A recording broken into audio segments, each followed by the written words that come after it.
الحمد لله نحمده ونستعينه ونستغفره ونعوذ بالله من شرور أنفسنا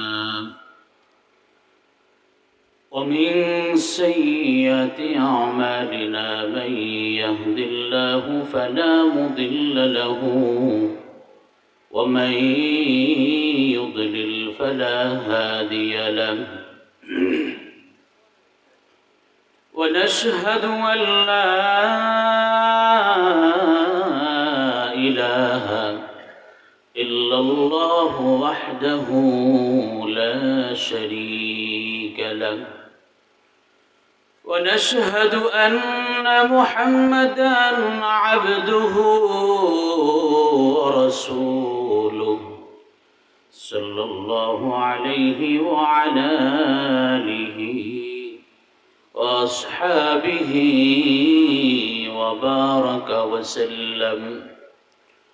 وبارك وسلم تسليما كثيرا وداعيا إلى الله بإذنه وسراجا منيرا أما بعد فقد قال الله تعالى في كلام المجيد وفي فرقانه الحميد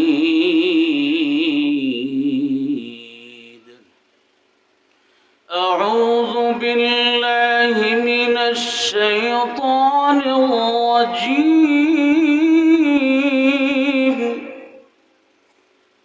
بسم الله الرحمن الرحيم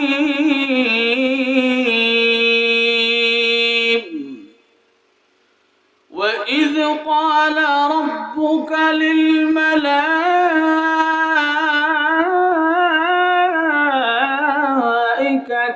إني جاعل في الأرض خليفة قالوا أتجعل فيها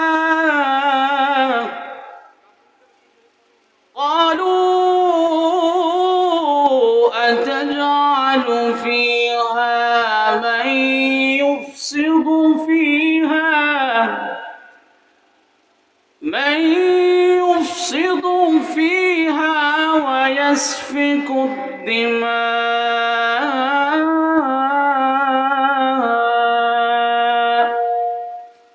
ونحن نسبح بحمدك ونقدس لك قال إني أعلم ما لا تعلمون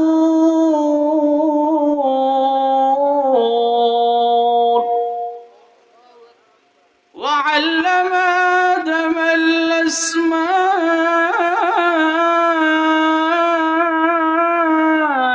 كلها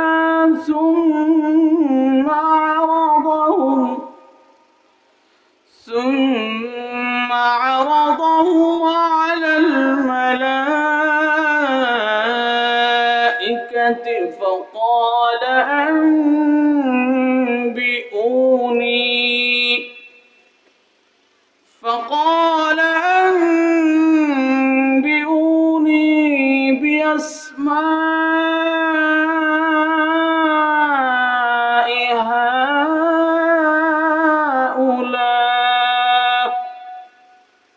بأسماء هؤلاء إن كنتم صادقين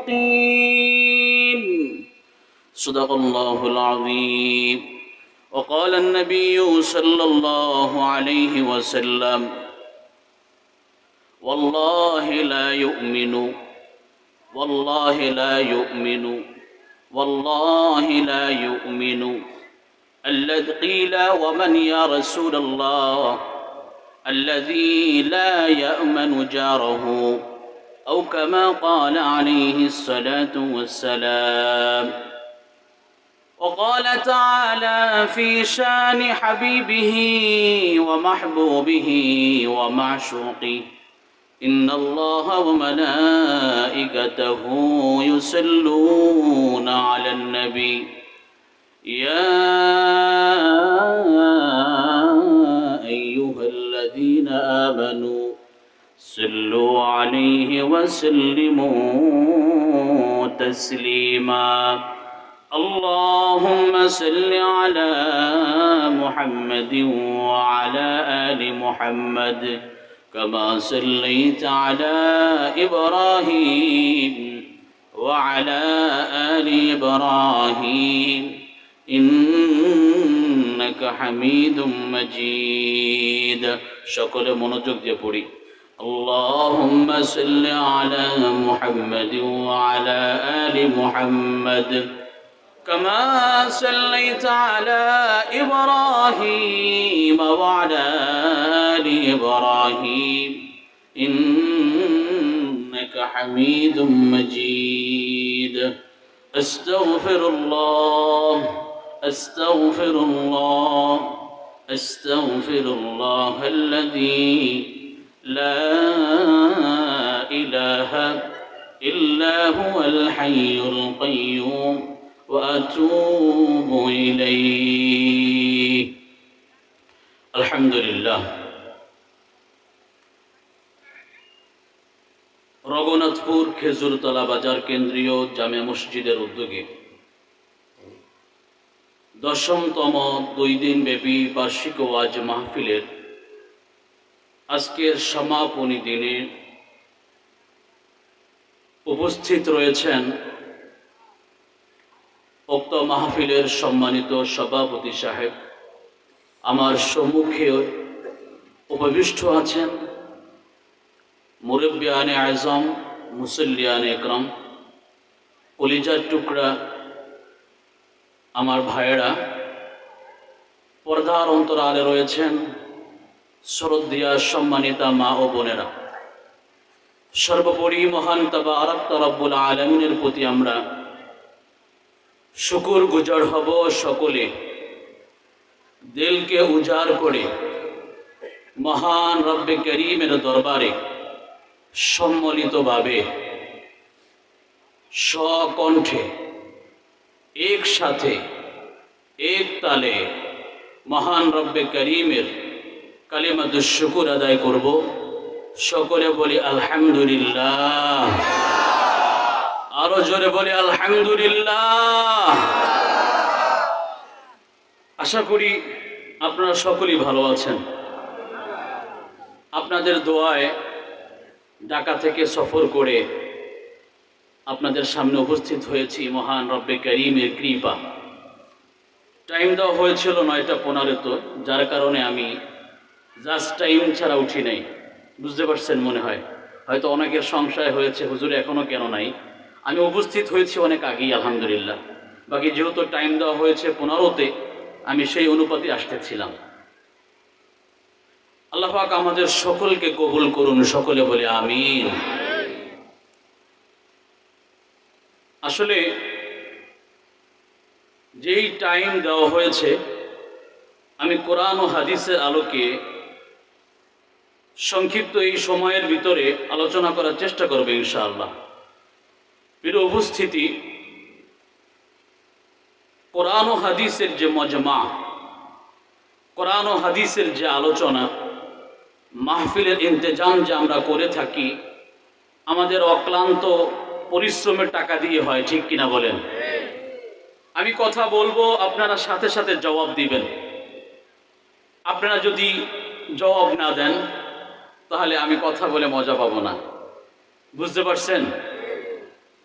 আপনারা আপনাদের অক্লান্ত পরিশ্রমের মাধ্যমে এই মাহফিলগুলো করেন, কিন্তু পরিতাপ ও দুঃখের ব্যাপার হলো আমরা যারা মাহফিলের ইন্তজাম করি তারাও জানি না কেন মাহফিলের ইন্তজাম করেছি।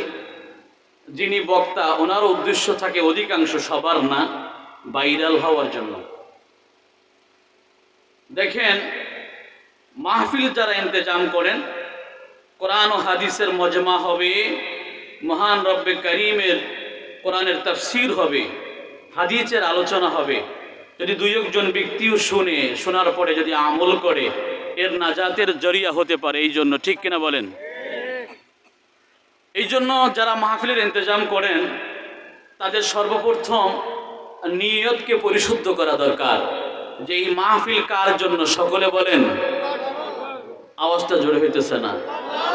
এই মাহফিল কার জন্যে? মাহফিল হবে আল্লাহ তাআলার জন্য। যিনি বক্তা থাকবেন তারও কাজ হবে মহান রব্বে করিমের কোরআন হাদিসের আলোচনা আপনাদেরকে শোনানো। এই নিয়ত যদি দুই পক্ষ ঠিক থাকে, বক্তা আল্লাহর জন্য কোরআন হাদিসের আলোচনা শোনাবে, ইসলামের দাওয়াতের জন্য শোনাবে, শ্রোতা যদি নিজের আমলের জন্য মাহফিল শুনতে আসে, আল্লাহকে রাজি খুশি করার জন্য আসে, তাহলে নবী পাক সাল্লাল্লাহু আলাইহি ওয়াসাল্লামের ভাষ্য অনুযায়ী এই স্থানটা এখন আর আলিয়া মাদ্রাসা মাঠ নাই, এটা দুনিয়ার ভিতরে জান্নাতের ব্যবস্থাপনা হয়ে গেছে। বলেন না সুবহানাল্লাহ। নবী করিম সাল্লাল্লাহু আলাইহি ওয়াসাল্লাম সাহাবাদেরকে বললেন, সাহাবারা, তোমরা যখন দুনিয়ার ভিতরে জান্নাতের পাশে দিয়ে যাবে, তোমরা তখন জান্নাতের মধ্যে প্রবেশ করিও। সাহাবারা বললেন, ইয়া রাসূলুল্লাহ, ইয়া হাবিবাল্লাহ, দুনিয়াতের ভিতরে আবার কেমনে জান্নাত হয় জানি না। সারা জীবন শুনলাম মরার পরে হবে জান্নাত, ঠিক কিনা বলেন? কিন্তু ইয়া রাসূলুল্লাহ, দুনিয়ার ভিতরেও আবার কেমনে জান্নাত হয়? সরদারে দো আলম হযরত মুহাম্মদ মুস্তাফা সাল্লাল্লাহু আলাইহি ওয়াসাল্লাম জানায়া দেয়, যখন দুনিয়ার কোন স্থানে কোরআন হাদিসের আলোচনা হবে, তোমরা শুনে রাখো সেই স্থানগুলো হলো দুনিয়ার জান্নাত। এখন আমরা কোথায় আছি? সবাই সাউন্ড দিতেছেন না। শুকরিয়ার সময় আলহামদুলিল্লাহ বের হয় না। এখন যেই মজলিস উপস্থিত হয়েছি, আমার মনে হয় অনেকে বেজার যে কি মজলিসে আসলাম, ঠান্ডার ভিতরে বৈশা বৈশা কথা শোনা। প্রিয় ভাইয়েরা আমার, আপনার টাকা ইনকাম নাই, পরিশ্রম করতেছেন, বাজারের অবস্থা খারাপ, শরীরটা সুস্থ নয়, আপনি অসুস্থ, আপনার মনটা খারাপ, বেবি কথা শোনে না, বাচ্চারা কথা শোনে না, আপনার মনটা খারাপ, এই জন্য মন থেকে আলহামদুলিল্লাহ বের হয় না। মনে মনে বলি, আল্লাহর কি কৃতজ্ঞতা জ্ঞাপন করব যে ইনকাম আর যে অবস্থা, এতে আবার আলহামদুলিল্লাহ বের হয় কোথা দিয়া? আমাদের অবস্থা না, হয়তো এত মানুষ সবাই যদি একসাথে আলহামদুলিল্লাহ বলে, আমার তো মনে হয় পুরো মাঠ আওয়াজে বইরে যাওয়ার কথা। প্রিয় ভাই আমার, কোন মানুষও যদি সারা জীবন না খায়াও থাকে, দুনিয়ার কোন মানুষও যদি সারাটা জীবন ভালো কিছু না পায়াও থাকে, মহান রব্বে করিমের এমন কিছু নিয়ামত আল্লাহ আমাদেরকে দিয়ে রেখেছেন, বিশেষ করে মুসলমানদের জন্য। মহান রব্বে করিম এমন নিয়ামত দিয়ে রেখেছেন, যেই নিয়ামত 1000 কোটি টাকা দিলেও আপনার পাওয়া আমার পাওয়া সম্ভব নয়। কারণ আমি হলাম এক আল্লাহর গোলাম, আমি হলাম মুসলিম। বলেন না আলহামদুলিল্লাহ। আল্লাহ এমন এক মহান দৌলত দিয়েছেন, এমন মহান দৌলত। আপনার আমার এই দুনিয়াতে এসেছি, একদিন তো চলে যাবে, ঠিক কিনা বলেন? ঠিক কিনা বলেন? চলে যেতেই তো হবে। 60 বছর, 70 বছর, 80 বছর, 90 বছর, 20 বছর, 40 বছর। একটা সময় তো আমার দুনিয়া থেকে চলে যেতেই হবে। ভালো খাই আর না খাই, ভালো পড়ি আর না পড়ি, সময় কিন্তু চলে যায়। আল্লাহ পাক কোরআনুল কারিমে ডাক দিয়া বলে, কুল ইন্নাল মাউতাল্লাযী তাফিররুন মিনহু ফাইন্নাহু মুলাকীকুম সুম্মা তুরাদ্দুন ইলা আলিমিল গায়বি ওয়াশ শাহাদাহ ফায়ুনাব্বিউকুম বিমা কুনতুম তা'মালুন। হে নবী, আপনি জানায়া দেন, মৃত্যুর সময় হলো নির্ধারিত। মৃত্যু থেকে তুমি যদি পলায়ন করো, তুমি এমন স্থানে চলে গেলা যেখানে কেউ থাকে না, কেউ দেখে না। অতল সমুদ্রের তলে চলে গেলে, এমন জঙ্গলে চলে গেলে যেখানে কেউ থাকে না। আল্লাহ পাক বলেন, যেখানেই থাকো না কেন মৃত্যু তোমাকে স্পর্শ করবে। আইনামা তাকুনু ইউদরিকুমুল মাউত ওয়ালাউ কুনতুম ফি বুরুজিম মুশাইয়াদা। কোরআনুল কারীমের এক আয়াত সূরাতুল জুমায় বললেন আল্লাহ, অন্যত্র 5 নম্বর পারায় আল্লাহ তাআলা বললেন, তোমরা যদি এমন প্রাচীর ঘেরা দেয়ালের ভিতরে থাকো গো, যেই প্রাচীরের ভিতরে শ্বাস যায় না, চক্ষু যায় না, দম যায় না, পৃথিবীর কেউ প্রবেশ করতে পারে না, এমন স্থানেও যদি তুমি প্রবেশ করো, মহান রব্বে কারীমের যেই হুকুম, মউত নামে যেই মেশিন, যেই যন্ত্র, সেখানে তোমাকে মৃত্যুর স্বাদ আস্বাদন করতেই হবে। সুতরাং ভালো থাকি মন্দ থাকি, মহান রব্বে কারীম কালিমা নামক আমাদেরকে, কালিমা লা ইলাহা ইল্লাল্লাহু মুহাম্মাদুর রাসূলুল্লাহ, এই কালিমা পড়ে আমরা যখন ঈমানদার হয়েছি, এটা মহান রব্বে কারীমের অনুগ্রহ। সারা জীবন না খায়া থাকলেও আপনি যদি সিজদায় পড়ে থাকেন, আল্লাহর এই অনুগ্রহ নিয়ামত শুকরিয়া জ্ঞাপন করে শেষ করতে পারবেন না। শুধু তাই নয় প্রিয় ভাই, আপনার বাবা আমার বাবা নামধারী মুসলমান, আমরা মুসলমান ঘরের সন্তান। আজকে যদি মুসলমান না হইতাম, মুসলমানের ঘরে না হইতাম, আমার বাপ যদি মুসলমান না হইতো, আমার দাদা যদি মুসলমান না হইতো, যদি কোনো ইহুদি হইতো, খ্রিস্টান হইতো, নাসারা হইতো, যদি তিনি বৌদ্ধ হইতো, যদি হিন্দু হইতো, আমার মনে হয় না আমরা অক্লান্ত পরিশ্রম করে ঈমান নামক এই মহান দৌলত গ্রহণ করতাম। হইতো ভাই? মনে হয় হইতো না। মহান রব্বে কারীম যেই বিশাল নিয়ামত দিয়েছেন, এই জন্য যেই হালতে থাকি, যেই অবস্থাতে থাকি, সর্বোপরি মহান রব্বে কারীমের দরবারে আমরা আবারও কৃতজ্ঞতা জ্ঞাপন করি। সকলে বলি আলহামদুলিল্লাহ। কারণ আল্লাহ তাআলা আমাকে বিশাল নিয়ামত দিয়েছেন, ঠিক কিনা বলেন? এর চেয়ে বড় নিয়ামত হয় না। কেমন নিয়ামত? আমি কিন্তু আলোচনা শুরু করি নাই বিষয়বস্তুর উপরে।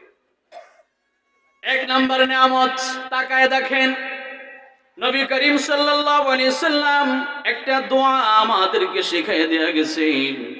নবী বলেন, রাদিতু বিল্লাহি রাব্বা ওয়া বিল ইসলামি দীনা ওয়া বি মুহাম্মাদিন সাল্লাল্লাহু আলাইহি ওয়াসাল্লাম নাবিয়্যা ওয়া রাসূলা। নবী এই দোয়াটা সব সময় পড়তেন। রাদিতু বিল্লাহি রাব্বা, আমার দিল খুশি, আমি সন্তুষ্টি অর্জন করি, কারণ আমি রব হিসাবে পেয়েছি কাকে? আবার বলেন, আমাদের রবকে। আরো জোরে, আমাদের রব হলেন আল্লাহ। আমি রব হিসাবে পেয়েছি আল্লাহকে, এমন আল্লাহ যিনি মা বাবা আত্মীয় স্বজন, যত আত্মীয় স্বজন যেই থাকুক না কেন, মা পৃথিবীর সবচেয়ে বেশি সন্তানকে ভালোবাসে, ঠিক কিনা বলি?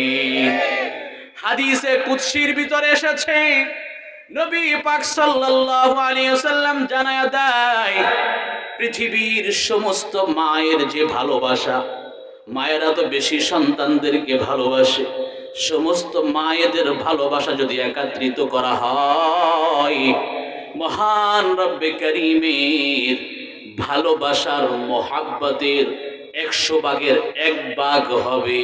বলেন না সুবহানাল্লাহ। এমন রবকে পেয়েছি, এই জন্য আমি ধন্য, ঠিক কিনা বলেন? এই জন্য আমি ধন্য, মহান রবকে পেয়েছি আমি, না চাইতেই পেয়েছি আমার মহান রবকে। আপনারা জানেন ইতিহাসে সবচেয়ে বড় জালেম ছিল ফেরাউন, ঠিক কিনা বলেন? ফেরাউন অনেক বছর শাসন করেছে, ছেলে মেয়ে নির্বিচারে হত্যা করেছে। বিশেষ করে ফেরাউন তার শাসন আমলে যখন জ্যোতিষীদের মাধ্যমে জানলো যে একজন বাচ্চা হবে, তোমার মসনদকে কাঁপিয়ে দিবে, এই কথা শোনার পর থেকে ফেরাউন সন্তানদেরকে, যেই সন্তান আসে সেই সন্তানকে হত্যা শুরু করছে। ইউযাব্বিহু আবনাআহুম ওয়া ইস্তাহয়ী নিসাআহুম। ছেলে সন্তান হইলে মাইরে ফেলাইতো, মেয়ে হইলে বাঁচাই রাখতো। বুঝতে পারছেন? ছেলে হইলে মাইরা ফেলতো, মেয়ে হইলে রাইখা দিত। যদি কারো পেটের ভিতরে জানা যাইতো কোনোভাবে যে ছেলে হবে, পেট চিরা মার, তারপরে এত জালেম ছিল, হত্যা করত। এত বড় জালেম শাসক ছিল। এই ফেরাউন যখন ইন্তেকাল করে আল্লাহর আযাবের মাধ্যমে সমুদ্রে আল্লাহ তাআলা ডুবাইয়া তাকে মারছে, আপনারা সকলেই জানেন। যখন এই ফেরাউন মরে, তখন তো মুসা আলাইহিস সালামরে বলতেছে, আলান, হে মুসা, আমি বলি, হে আল্লাহ, আমি আপনার উপরে ঈমান আনতেছি। আল্লাহ, আপনি যদি বিশ্বাস না করেন, মুসা যে আল্লাহর উপরে ঈমান আনছে, সেই আল্লাহ আপনি, আপনার প্রতি আমি ঈমান আনতেছি, আল্লাহরে বুঝায়। যেই কথা আমি বলতে চাই, জিবরাইল আলাইহিস সালাতু ওয়াস সালাম উনি সাথে সাথে আয়েশা ফেরাউনের মুখের ভিতরে বালু মাটি ঢুকিয়ে দিছে। জিবরাইলকে এক সময় জিজ্ঞাসা করা হলো, জিবরাইল, তুমি কেন ফেরাউনের মুখে বালি ঢুকাইয়া দিয়েছ? ফেরাউন ডাক দিয়া বলি, জিবরাইল ডাক দিয়া বলি, আমি ফেরাউনের মুখে বালি দেওয়ার কারণ হলো, আমি এমন একজন ফেরেশতা যিনি আল্লাহর চারপাশে থাকি, আরশে আজিমের চারপাশে বেশি থাকি। আমি ওহী নাজিল করি, ওহী আমার মাধ্যমে আল্লাহ তাআলা পৃথিবীতে পাঠায়। আমি মহান রবকে চিনি, আমি মহান রবের সম্পর্কে ভালো করেই জানি। আমার মনের ভিতরে সংশয় হতেছিল, এই ফেরাউন যে অপকর্ম করেছে, আল্লাহর যে মায়া, আল্লাহর যে মহব্বত, আল্লাহর যে রহমত নামে কুদরত আছে, আমার ভয় লাগতেছিল আল্লাহ ওরে কেন মাফ করে দেয়। বলেন না সুবহানাল্লাহ। আল্লাহ ওরে কেন মাফ করে দেয় কিনা, এই সন্দেহে, সংশয়, আমি ফেরাউনের মুখে বালি ঢুকাই দিয়েছি যেন ও তওবা না করতে পারে। তাহলে আল্লাহ তাআলা এত রহমান, এই রহমানকে পেয়ে আমরা খুশি না বেজার? এই মহান রব্বে কারীম আমাদের রব। দ্বিতীয়ত তিনি বললেন, রাদিতু বিল্লাহি রাব্বা ওয়া বিল ইসলামি দীনা ওয়া বি মুহাম্মাদিন নাবিয়্যান ওয়া রাসূলা ওয়া বি মুহাম্মাদিন সাল্লাল্লাহু আলাইহি ওয়াসাল্লাম নাবিয়্যান ওয়া রাসূলা। দ্বিতীয়তে বললেন, আমি ধর্ম হিসাবে পেয়েছি ইসলাম ধর্ম। বলেন না সুবহানাল্লাহ। আমি নবী হিসাবে পেয়েছি হযরত মুহাম্মদ সাল্লাল্লাহু আলাইহি ওয়াসাল্লামকে নবী হিসাবে পেয়েছি। সুতরাং না চাইতে আল্লাহ তাআলা এত নিয়ামত দিয়েছেন। সুতরাং প্রিয় ভাই, আমি এখন আলোচনার দিকে চলে যাব। যেই মহান রব্বে কারীম এত কিছু আমাদেরকে দান করলেন, এই মহান রব্বে কারীম আমাদেরকে এই দুনিয়াতে মিশন দিয়া পাঠাইছেন। কি দিয়া? আমাদেরকে অনর্থক সৃষ্টি করেন নাই, মহান রব্বে কারীম আমাদেরকে একটা কাজ দিয়ে পাঠাইছেন, ঠিক কিনা বলেন? কোন কাজ ছাড়া আল্লাহ পাঠান নাই। আল্লাহ বললেন, ইদা জা আজালুহুম লা ইস্তাখিরুনা সাআ ওয়া লা ইস্তাকদিমুন। নির্ধারিত টাইম যখন হবে তখন কেউ পৃথিবীতে থাকতে পারবে না।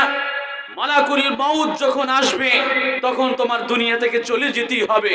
সুতরাং তোমার বয়স হবে 40 বছর, 60 বছর, 80 বছর, 90 বছর, যে যতটুকু সময় তুমি হায়াত পাও না কেন, তোমার এই টাইমটা মূল্যায়ন করতে হবে, ঠিক কিনা বলেন? মহান রব্বে কারীম আমাদেরকে শ্রেষ্ঠ বলে ঘোষণা করেছেন। আল্লাহ বলছেন, ওয়ালাকাদ কাররামনা বানি আদম, আমি পৃথিবীতে সবচেয়ে সম্মানিত সৃষ্ট জীব হিসাবে, শ্রেষ্ঠ মাখলুক হিসাবে মানুষকে প্রেরণ করেছি, ইনসানকে প্রেরণ করেছি। মানুষ হলো সবচেয়ে বড় দামি শ্রেষ্ঠ জীব। দামি জীবের দামি কাজ সেটা হলো কোরআনুল কারীম অনুযায়ী জীবনটাকে পরিচালনা করা, ঠিক কিনা বলেন? এখান থেকে আমার আলোচনা, যেই টাইম আছে তার ভিতরে আপনাদেরকে মেসেজ দেব ইনশাআল্লাহ। দেখেন প্রিয় হাজিরিন, যদি আপনাদেরকে শুধু কবরের আযাব কেমন হবে, কবরে কি করতে হবে না করতে হবে কান্নাকাটি করে চলে যায়, আপনারা তো কান্নাকাটি করবেন, বলবেন হুজুর আলোচনাটা সেই ছিল, হুজুর আলোচনাটা সেই ছিল। কিন্তু আমাদের এই দুনিয়াতে যে কিছু করণীয় আছে সেইগুলো যদি আমি না কইরা যাই, হাজারবারও যদি আমি কবরে শুধু আপনাদেরকে আলোচনা করি, আর আপনি যদি এই পৃথিবীতে যে আমলগুলো করার সেইগুলো ঠিক মতো না করেন, তাহলে আপনি কবরের আযাব থেকে বাঁচতে পারবেন? সকলে বলেন। এই জন্য আযাব থেকে বাঁচতে হলে আমাদেরকে কোরআন এবং হাদিসের আলোচনা বুঝতে হবে। আল্লাহ কোন মিশন দিয়ে পাঠাইছেন সেটা আমাদেরকে বুঝতে হবে। এটা আমাদের সকলের বুঝ নেওয়া দরকার। শুধু ইমোশনাল ব্ল্যাকমেল করা, কান্নাকাটি কইরা হাসাইয়া এই ময়দানগুলো উশৃঙ্খল করা ঠিক নয়, ঠিক কিনা বলেন? এখানে কোরআন হাদিসের মেসেজ দিতে হবে। আমাদের করণীয় কি এটা আমাদের জানতে হবে, আমাদের বর্জনীয় কি সেটা আমাদের বুঝতে হবে, ঠিক কিনা বলেন? আল্লাহ রাব্বুল আলামিন তার বিধান কোরআনুল কারীম, নবী পাক সাল্লাল্লাহু আলাইহি ওয়াসাল্লামের হাদিস, এটা এমন নয় যে শুধু নামাজের ক্ষেত্রেই পালনীয়, এমন নয় শুধু রোজার ক্ষেত্রেই পালনীয়। আমি যেহেতু এক কালেমা পড়েছি, আমি যেহেতু এক আল্লাহকে স্মরণ করি, আমি যেহেতু মুসলিম, সেই হিসাবে আমার ব্যক্তি জীবনে থাকবে আল্লাহ। সকলে বলেন, আমার ব্যক্তি জীবনে থাকবে কে? আমার পারিবারিক জীবনে থাকবে কে? আমার সামাজিক জীবনেও থাকবে আল্লাহ, আমার রাষ্ট্রীয় জীবনেও থাকবে আল্লাহ, আমার অর্থনীতি জীবনেও থাকবে আল্লাহ। সোজা কথা, মুদ্রা কথা, আপনি যেখানেই থাকেন, যে অবস্থাতে থাকেন, সর্ব অবস্থাতে মহান রব্বে কারীমের হুকুম, নবী করিম সাল্লাল্লাহু আলাইহি সাল্লামের আদর্শ অনুযায়ী আপনাকে চলতে হবে, ঠিক কিনা বলেন? যদি আপনাকে এই দুনিয়াতেও শান্তি পেতে হয় আর যদি আখিরাতেও শান্তি পেতে হয়, এই কোরআন হাদিস অনুযায়ী চলা ছাড়া কোনো সিস্টেমে শান্তি মিলে আসবে না। ব্যক্তি জীবনে আমি কাকে মানি? আল্লাহকে। সকলে বলেন কাকে? পারিবারিক জীবনে, সামাজিক জীবনে, রাষ্ট্রীয় জীবনে, অর্থনৈতিক জীবনে। এখন যে বর্তমান যে সময়, এখন আমাদের রাষ্ট্রীয় পর্যায়ে কিছু কথা বলা দরকার, রাজনীতি না। কোরআন হাদিস রাজনীতির কথা বলে, আমরা বুঝি না। আমাদেরকে শুধু কবরের কথা বইলা কবরের আলোচনা হয়, তাবলীগের আলোচনা হয়, এই জন্য আমরা শুধু বুঝি ইসলাম এতটুকুর ভিতরেই। বুঝতে পারছেন? ইসলাম আমাদেরকে শিক্ষা দেয় ব্যক্তি জীবনে কোরআন হাদিস মানতে হবে, পারিবারিক জীবনে কোরআন হাদিস মানতে হবে, রাষ্ট্রীয় জীবনে আপনাকে কোরআন হাদিস মানতে হবে। কারণ এই পৃথিবী সৃষ্টি করেছেন আল্লাহ, এই জমিনের মালিক হলো আল্লাহ, আসমানের মালিক হলেন আল্লাহ, আপনি আব্দুল্লাহ, আমি আব্দুল্লাহ, সবার মালিক হলেন আল্লাহ, ঠিক কিনা বলেন? সুতরাং যিনি হলেন আমাদের মালিক, তার বিধান ব্যক্তি পর্যায় থেকে নিয়ে রাষ্ট্র পর্যন্ত, যেহেতু আসমান জমিনের মালিক হলেন আল্লাহ, এই জমিনের মালিক হলো আল্লাহ, সুতরাং আমাদেরকে বাঁচতে হলে, কবরে আযাব থেকে বাঁচতে হলে আমাদেরকে রাষ্ট্রীয় জীবনেও কোরআন হাদিস বিকল্প, আমাদের কোনো গতি নাই, ঠিক কিনা বলেন? বুঝতে পারছেন? কারণ রাষ্ট্রীয় পর্যায়ে যদি কোরআন হাদিস থাকে তাহলে পুরো পৃথিবী আজকে সোনায় পরিণত হয়ে যাবে, ঠিক কিনা বলেন? আমার আলোচনার বিষয় হলো রাষ্ট্রীয় পর্যায়ে নবী করিম সাল্লাল্লাহু আলাইহি সাল্লাম কি সংস্কার করেছেন, আমাদের কি করণীয়, এইটা হলো আমার আলোচনার বিষয়। নবী করিম সাল্লাল্লাহু আলাইহি সাল্লাম তিনি মদিনার রাষ্ট্রপ্রধান ছিলেন, আপনারা কি সেটা জানেন? আলোচনা মনোযোগ দিয়ে শুনবেন, অমনোযোগী হবেন না। কোরআন হাদিস ছাড়া কোনো কথা বলবো না।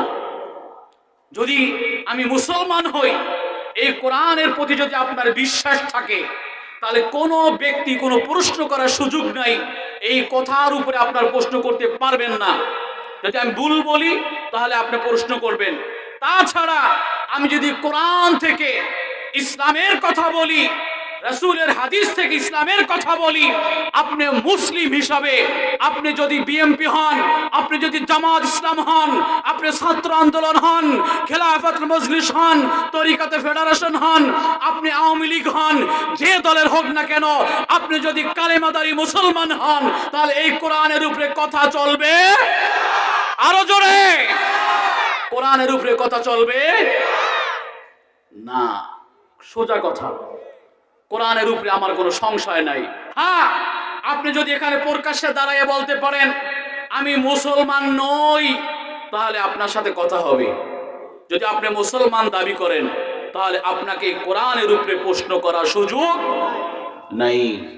সুতরাং এই কোরআন অনুযায়ী আমি এবং হাদিস অনুযায়ী নবী করিম সাল্লাল্লাহু আলাইহি সাল্লাম রাষ্ট্রীয় জীবনে কি সংস্কার করেছেন, সেই কথাগুলো আমি বলবো। প্রিয় বন্ধুগণ, এই মহাগ্রন্থ এমন এক গ্রন্থ, এই গ্রন্থের ভিতরে যার ব্যাখ্যা হলো হাদিস, নবী করিম সাল্লাল্লাহু আলাইহি সাল্লামের হাদিস। হাদিস বুঝে আসলে হাদিসের মাধ্যমে কোরআন বুঝতে হবে। আপনি যদি কোরআন থেকে ডাইরেক্ট বুঝতে চান, তাহলে কোনো বিস্তারিত সব কিছু পাবেন না। এই কোরআন বুঝেছেন জনাব হযরত মুহাম্মদ সাল্লাল্লাহু আলাইহি ওয়াসাল্লাম, এই কোরআন বুঝেছেন সাহাবারা, এই কোরআন বুঝেছে তাবেঈরা, আকাবির আসলাফরা কোরআন বুঝেছেন। আমাদেরকেও এই কোরআন বুঝতে হবে তাদের নমুনায়, ঠিক কিনা বলেন? এছাড়া আপনি নিজে নিজে যদি বুঝতে চান, তাহলে আপনি পথভ্রষ্ট গোমরা হবেন। সুতরাং এই কোরআনকে বুঝবো আমি রাসূলের নিয়ম অনুযায়ী। পারবো তো ইনশাআল্লাহ? মনোযোগ দিয়ে শুনবেন। কে কে হাত তুলে দেখায়? লিল্লাহে তাকবীর, লিল্লাহে তাকবীর। আল্লাহ আমাদের সকলকে কবুল করুন। নবী করিম সাল্লাল্লাহু আলাইহি সাল্লাম আপনারা জানেন মদিনার গভর্নর ছিলেন, মদিনার রাষ্ট্রপ্রধান ছিলেন। 53 বছর বয়সে হিজরত করেছেন, তারপরে 10টা বছর মদিনার শাসন বার করেছেন। আমরা চিনি শুধু মদিনা হিজরত করছেন এতটুকু। উনি যে প্রধান ছিলেন এই কথাটা আপনাদেরকে আমরা বলতেছি না। আমরা এখানে ইসলামকে গোপন করতেছি ভাই, আপনাদেরকে বোঝা দরকার। এই পৃথিবী শাসন করেছে মুসলিমরা। আজকে মুসলমানের ভিতরে মুসলমানের আদর্শ না থাকার কারণে আজকে পুরো বিশ্ব 1 কোটির কম ইহুদি, 1 কোটির কম ইসরাইল বিশ্বকে কাঁপাচ্ছে। এর কারণ হলো আমরা 2,200 কোটি প্লাস 250 কোটি মুসলমান থাকা সত্ত্বেও বিশ্বে ইসলামী নিয়ম কানুন না থাকার কারণে, কোরআন অনুযায়ী আমল না করার কারণে, হাদিস অনুযায়ী আমল না করার কারণে, মুসলমানের যে আদর্শ ছিল সেইটা না থাকার কারণে আজকে 1 কোটির কম মানুষের কাছে আমরা নাস্তানাবুদ হয়ে যাচ্ছি, ঠিক কিনা বলেন?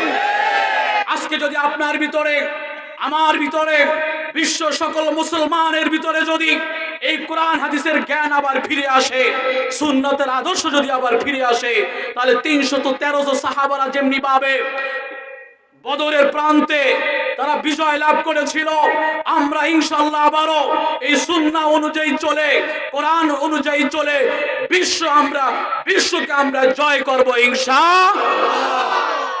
ঠিক কিনা বলেন?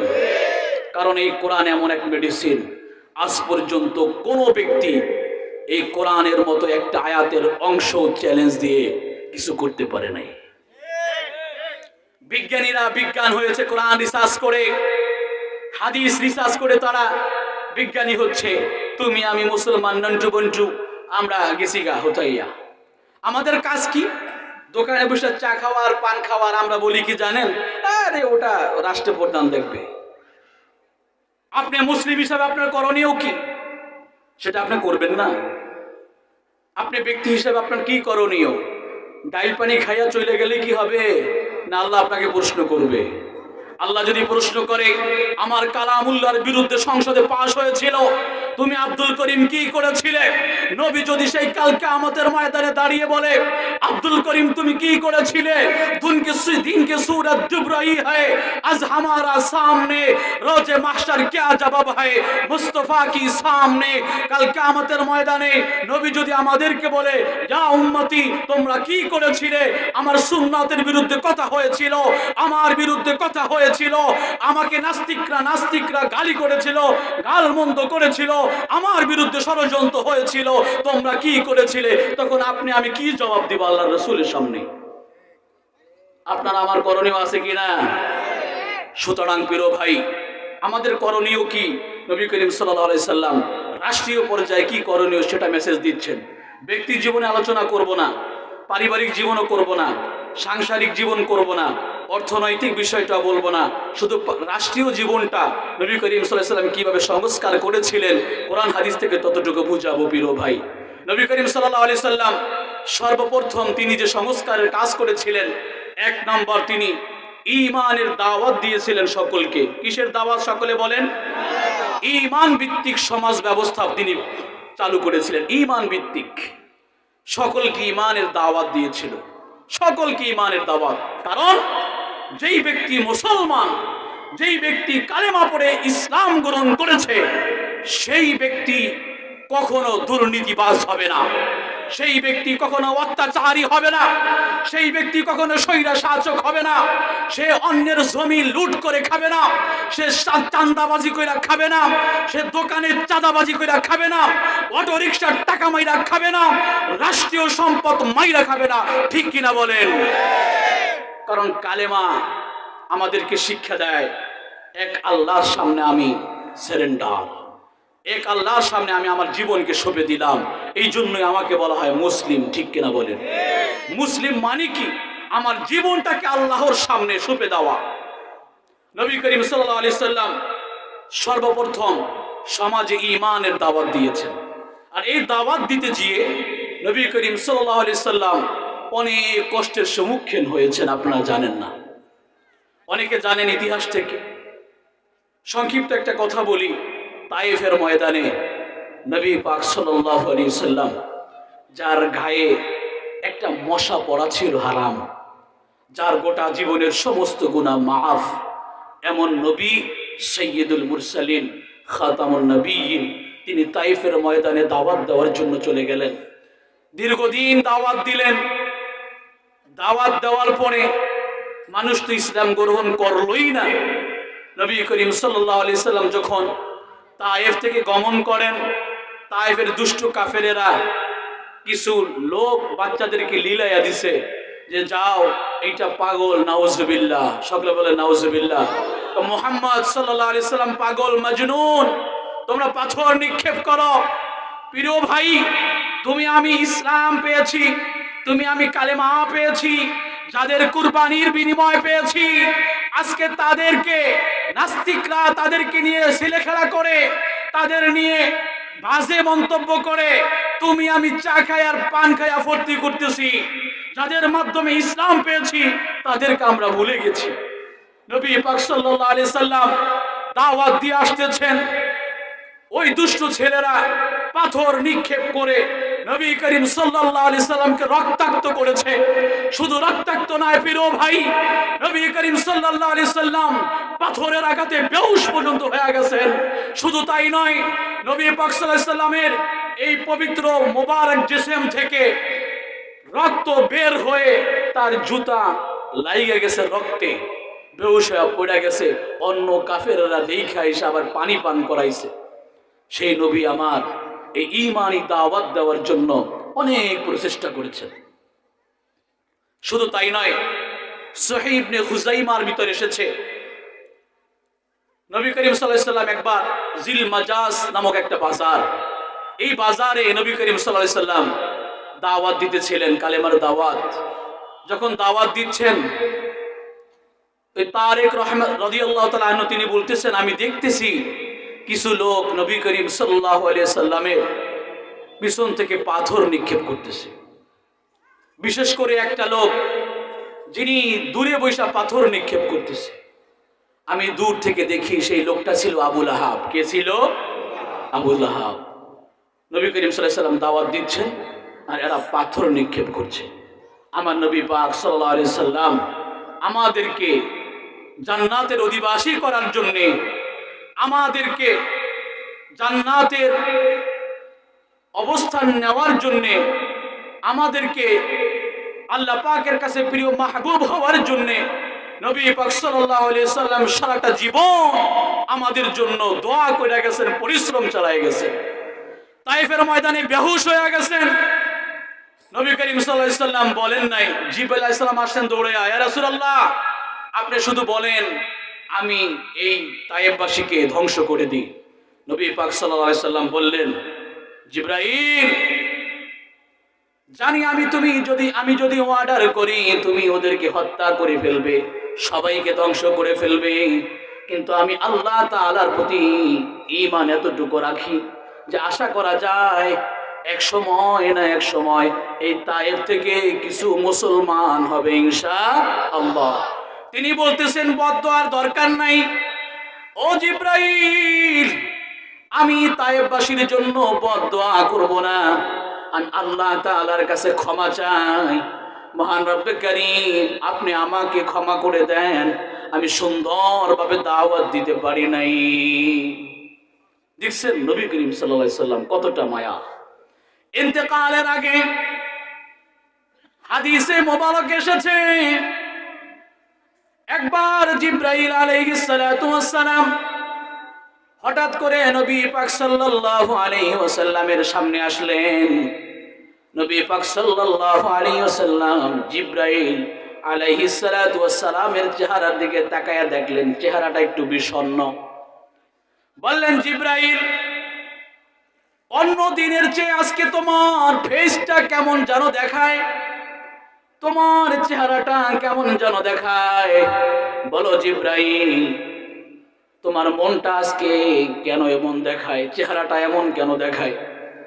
জিবরাইল বলেন, ইয়া রাসূলুল্লাহ ইয়া হাবিবাল্লাহ আমি জানতে পেরেছি আপনার কিছু উম্মত জাহান্নামী হবে।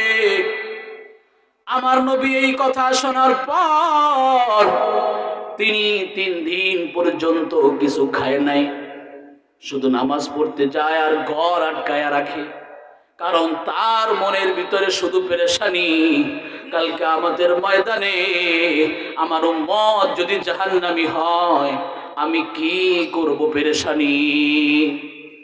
1 দিন 2 দিন 3 দিন পর্যন্ত নবী কিছু খায় না। একটা পর্যায়ে ফাতেমা রাদিয়াল্লাহু তাআলা আনহা নবীর কাছে যা জিজ্ঞাসা করলেন, ইয়া রাসূলুল্লাহ সাল্লাল্লাহু আলাইহি ওয়াসাল্লাম আপনি কেন খাবার খান না, শুধু মসজিদে যান, কোনো সাহাবার সাথে কথা হয় না, কারণটা কি? তিনি বলে, ইয়া ফাতেমা তুমি শোনো, আমি যে উম্মতকে এত ভালোবাসি এই উম্মত কাল কিয়ামতের ময়দানে যদি জাহান্নামে যায় আমি নবী সহ্য করতে পারবো না। কেমন কথা বলেন!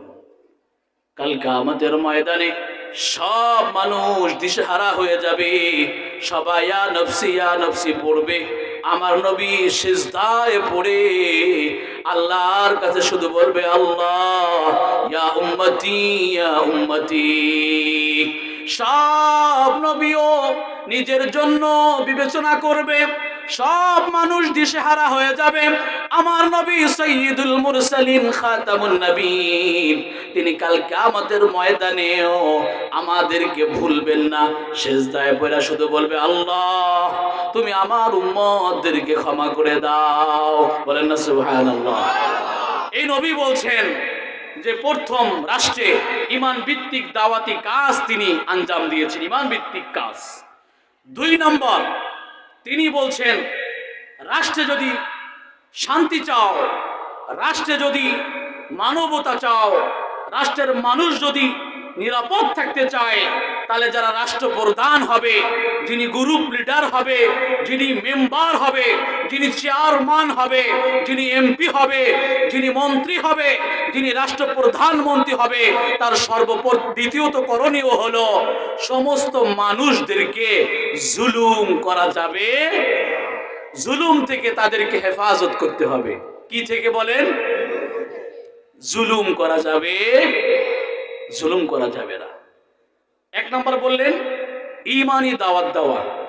2 নম্বর কি বললেন? জুলুম করা যাবে না।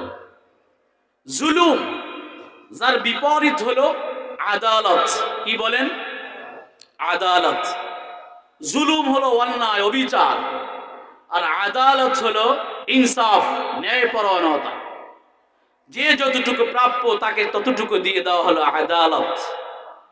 আর জুলুম হলো অন্যায়ভাবে কারো উপরে অত্যাচার করা, কারো হককে না দেওয়া, যে যেটা প্রাপ্য সেটাকে না দেওয়াই হলো জুলুম। আরবিতে বলে ওয়াজউ শাই ফি গায়রি মুহাল্লিহি, যেইখানে যেটা রাখা দরকার সেইখানে সেটা না রাখলেই তাকে বলে জুলুম। ধরেন কোরআনটা রাখার কথা টেবিলের উপরে, আপনার রাখলেন নিচে, নাউজুবিল্লাহ, এটা হলো কোরআনের উপরে জুলুম। বুঝতে পারছেন? নবী পাক সাল্লাল্লাহু আলাইহি সাল্লাম বললেন, রাষ্ট্রকে যদি তুমি শান্তি শৃঙ্খল করতে চাও তাহলে তুমি জুলুম করতে পারবে না। জুলুম করা, কুল্লুকুম রাঈন ওয়া কুল্লুকুম মাসউলুন আন রাঈয়াতিহি। একজন পিতা সে সংসারের নেতা, একজন মা সংসারের নেতা, একজন মেম্বার সে ওয়ার্ডের নেতা, একজন চেয়ারম্যান সে ইউনিয়নের নেতা, একজন এমপি সে 2 থানার নেতা, একজন মন্ত্রী সে একজন বড় নেতা, একজন প্রধানমন্ত্রী সে বড় একজন। সকলের মিলে জুলুমকে পরিহার করতে হবে। কি পরিহার করতে হবে? এর বিপরীতে আদালত, ইনসাফকে পুরো বিশ্বব্যাপী ছড়িয়ে ছিটিয়ে দিতে হবে। জুলুম করা যাবে না, জুলুম করা হারাম। আল্লাহ তাআলা বলছেন যারা জুলুম করে, যারা জুলুম করবে তাদের সহযোগীও তোমরা হবে না। যে জুলুম করে আর যে জুলুমের সহযোগী হয় তারা দুইজনের সমান সমান। কোরআনুল কারীম কি বলে? ওয়ালা তারকানু ইলাল্লাযীনা যালামু ফাতামাসসাকুমুন নার। যারা জুলুম করে তোমরা তাদের সাথে বন্ধুত্ব রাখবে না, যারা জুলুম করে তাদের সাথে সম্পর্ক রাখবে না। জুলুম তো করবেই না, জুলুমের সাথেও থাকবে না। বুঝতে পারছেন? জুলুম হলো 3 প্রকার। 1 নম্বর জুলুম হলো আল্লাহ তাআলার ইবাদতের মধ্যে জুলুম করা। 2 নম্বর হলো আল্লাহ তাআলার মাখলুকের উপরে জুলুম করা। আর 3 নম্বর জুলুম হলো মানুষ তার নিজের নফসের উপরে জুলুম করা। প্রথম যেটা বললাম ইবাদতের মধ্যে জুলুম, সেটা কি? কোরআনুল কারীম বলে ইন্না শিরকা লাযুলমুন আযীম। শিরক হলো জুলুম, কারণ এই সেজদা দেওয়ার প্রাপ্য হলেন মহান রব্বে কারীম। আমার রোজা আমি রাখি কার জন্যে? আল্লাহ তাআলার জন্যে। আমি নামাজ পড়ি কার জন্যে? মহান রব্বে কারীমের জন্য। এই মাহফিলের ইন্তজাম করেছি কার জন্য? মহান রব্বে কারীমের জন্য। এখানে যদি অন্য কারো দেখানোর জন্য হয় তাহলে সেটা হবে জুলুম।